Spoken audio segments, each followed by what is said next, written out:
যদি আপনাদের কাছে মিনিট পাঁচেক সময় থাকে তাহলে এই ভিডিওটি পুরোটা দেখার চেষ্টা করবেন।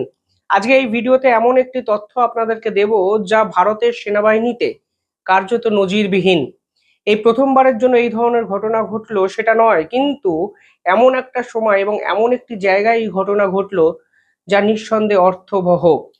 ঘটনাটি ঘটেছে মালদার বিএসএফ ক্যাম্পে। সেখানে এক বিএসএফ জওয়ান তার সার্ভিস রিভলভার থেকে তিনজন বিএসএফ আধিকারিককে গুলি করে বসলেন। অর্থাৎ এক্ষেত্রে বাইরের শত্রুপক্ষের আক্রমণ ভারতীয় সেনাবাহিনীর উপর হলো না, ভারতের আভ্যন্তরীণ যে পরিকাঠামো সেই পরিকাঠামোর সঙ্গে জড়িত এক সদস্য তিনি তার সার্ভিস রিভলভার দিয়ে তারই তিনজন সহকর্মীকে গুলি করলেন এবং ঘটনাস্থলে আমরা দুজন বিএসএফ আধিকারিককে হারালাম এবং একজন আশঙ্কাজনক অবস্থায় হাসপাতালে ভর্তি। এই ঘটনাটি ঘটেছে মালদাতে। মালদার যে নির্দিষ্ট একটি জায়গায় যখন বিএসএফ কর্মীরা টহল দিচ্ছিলেন, ঠিক সে সময় বিএসএফ এর এক আধিকারিক হঠাৎ করে সার্ভিস রিভলভার বার করে অপর তিন ব্যক্তির দিকে কিন্তু গুলি ছুড়তে শুরু করেন। 119 নম্বর ব্যাটালিয়নে এই ঘটনা ঘটে দুপুর 3:50 নাগাদ। এই ঘটনাটি ঘটেছে 26 তারিখ, মানে অর্থাৎ কালকে। এবং এই ঘটনার পর হঠাৎ করে চারিদিকে শোরগোল পড়ে যায়, কারণ বিএসএফ আধিকারিকরা প্রথমত শারীরিকভাবে অত্যন্ত সক্ষম এবং মানসিকভাবেও তারা সক্ষমতার চূড়ান্ত জায়গায় বা পর্যায়ে থাকেন। সেই প্রেক্ষাপটে দাঁড়িয়ে কোনো কারণ ছাড়াই তিনজন বিএসএফ আধিকারিকের দিকে একজন বিএসএফ জওয়ান কেন গুলি ছুড়লেন, এই প্রশ্ন কিন্তু উঠতে শুরু করে দেয়। তিনজনকেই মালদা মেডিকেল কলেজে প্রাথমিকভাবে নিয়ে যাওয়া হয়। ডাক্তার দুজনকে মৃত ঘোষণা করেন এবং একজনের অবস্থা আশঙ্কাজনক। পরবর্তীকালে যিনি গুলি চালিয়েছিলেন তাকে আটক করা হয়েছে, তার বিপক্ষে ক্রিমিনাল প্রসিডিং শুরু করা হবে এবং তিনি কেন এই ধরনের কর্মকাণ্ড ঘটালেন সেটাই কিন্তু এখন সব থেকে বড় প্রশ্ন। দেখুন, একটি কারণ হতে পারে মানসিক অবসাদ, কিন্তু দ্বিতীয় যে কারণগুলি হতে পারে তা যদি সত্যি হয় তাহলে কিন্তু ভারতের জন্য অত্যন্ত বিপজ্জনক হতে পারে। দেখুন, আমরা প্রায় শুনি বিএসএফ আধিকারিক কিংবা এক্স আর্মি অফিসাররা গুপ্তচর বৃত্তির অভিযোগে ধরা পড়েছেন। অন্তত এক বছরে আমি অন্তত 15 থেকে 20টি এরকম ভিডিও করেছি যেখানে এক্স আর্মি অফিসাররা কিংবা এক্স এয়ারফোর্সের মানুষরা তথ্য পাকিস্তানকে তুলে দেওয়ার জন্য বিপুল পরিমাণে টাকায় সওদা করেন এবং অবশেষে ভারতের ইন্টেলিজেন্সের হাতে ধরা পড়েন।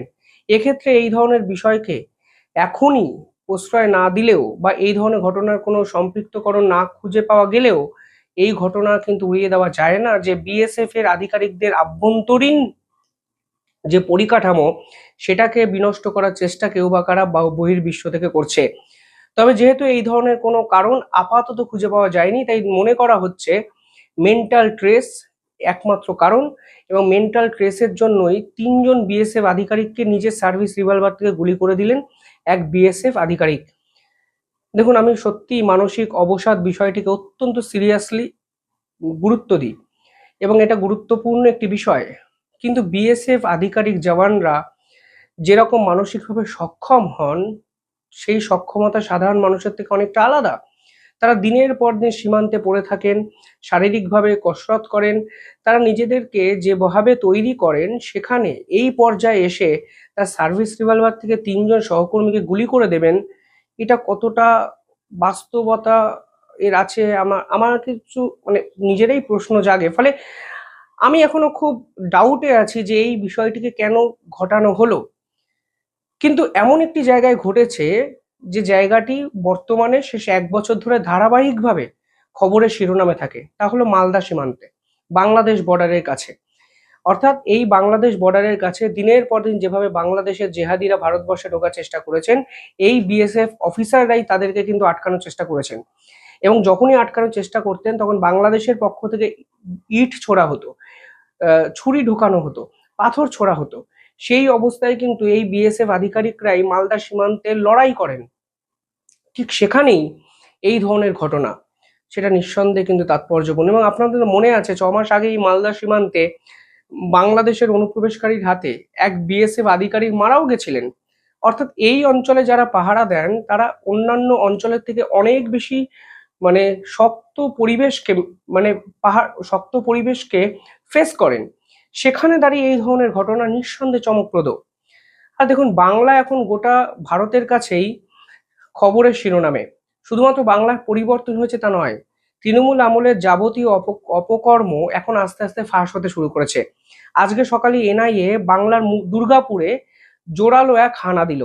এই হানায় একজনকে গ্রেফতার করা হলো, যিনি হিউম্যান ট্রাফিকিং এ অভিযুক্ত, অর্থাৎ মানব পাচার হচ্ছিল বাংলা থেকে দুর্গাপুর থেকে। সেই ব্যক্তি ফেক পাসপোর্ট বানাতেন এবং মিডল ইস্টে বাংলা থেকে ব্যক্তিদেরকে কাজের নাম করে পাঠানোর ব্যবস্থা করতেন। এবং আজকে সেই ব্যক্তিকে এনআইএ গোপন সূত্রে খবর পেয়ে বাংলায় এসে আটক করেন। দেখুন, এর জন্য কিছু বাঙালি তারাও কিন্তু দায়ী। আমরা ভাবি মিডল ইস্টে গেলেই আমাদের হয়তো অর্থনৈতিক দিক দিয়ে সচ্ছলতা চলে আসবে, এর জন্য আমরা বিভিন্ন দালালের খপ্পরে পড়ি। এই দালালরা আদৌ কতটা ক্যাপাবেল, আদৌ আমাদের কতটা চাকরি দিতে পারেন, আদৌ মধ্যপ্রাচ্যে গিয়ে আমাদের কোথায় ফেলে দেবেন, সেই খবর কিন্তু আমরা রাখি না। শুধুমাত্র আবেগের বশবর্তী হয়ে দালালের কাছে নিজেদেরকে সমর্থন করে দিই। এই সমর্পণ করে দেওয়ার পর মোটা টাকা তাদেরকে দিই, ফলস ডকুমেন্ট বানানো হয় এবং এই ফলস ডকুমেন্ট বানিয়ে আমাদের মধ্যপ্রাচ্যে তো নিয়ে যাওয়া হয়, কিন্তু ওখানে গিয়ে কি করা হবে সেগুলো কিছুই বলা হয় না। এবং ফেরত আসারও সম্ভাবনা কিন্তু কার্যত কমে যায়, কারণ আমাদের যে ডকুমেন্ট বানিয়ে গেছিলাম সেই ডকুমেন্টটি কিন্তু কার্যত বৈধ থাকে না বা বৈধ ছিল না। এই যে দালালকে আজকে ধরা হয়েছে, তিনি মালয়েশিয়াতেও ট্রাভেল করতেন ফ্রিকোয়েন্টলি এবং তিনি জাল নথি বানাতেন। তিনি দেশের সুরক্ষার সঙ্গে একাধিক কম্প্রোমাইজ করে বিভিন্ন তথ্য বিদেশি শক্তির হাতে তুলে দিতেন এবং অবশেষে আজকে এনআইএ গোপন তথ্য পেয়ে বাংলাতে আসেন এবং দুর্গাপুর থেকে সেই ব্যক্তিকে আটক করেন, যার নাম গোলাম জামা। 6 সদস্যের একটি টিম আজকে এনআইএ এর পক্ষ থেকে এই আবেদন এই তল্লাশি মুর্শিদাবাদে কিছুদিন আগে চালিয়েছিলেন। আজকে দুর্গাপুরে তারা সেম এই ধরনের তদন্ত চালান।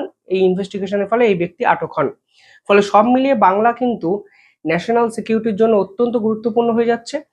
একদিকে মালদা সীমান্তে, বাংলাদেশ সীমান্তে একজন সেনা জওয়ান এইভাবে মারা গেলেন, অন্যদিকে দুর্গাপুরে এসে এমন এক ব্যক্তিকে আটক করা হলো এনআইএর পক্ষ থেকে, যিনি জাতীয় সুরক্ষার জন্য বড়সড় থ্রেট ছিলেন। সব মিলিয়ে বাংলার পরিস্থিতি কিন্তু ক্রমশ উদ্বেগজনক জায়গায় যেতে শুরু করেছিল এবং এই সমস্ত কর্মকাণ্ড শুরু হয়েছিল তৃণমূল আমলে। আস্তে আস্তে আমরা বুঝতে পারছি ঠিক বাংলাটা কোথায় গিয়ে যেতে শুরু করেছিল এবং অন্ধকারের অন্ধকূপে হারিয়ে যাওয়া থেকে এই মুহূর্তে কিন্তু রিভাইভ হতে শুরু করেছে। যাই হোক, আপনারা কিভাবে দেখছেন পুরো বিষয়টি কমেন্টে জানাবেন। এবং বিএসএফ আধিকারিকের এই মৃত্যু কি স্বাভাবিক মৃত্যু, এই প্রশ্ন আমি আপনাদের উদ্দেশ্যে রাখলাম। যেটা মনে হচ্ছে আপনাদের মত কমেন্টে জানাবেন এবং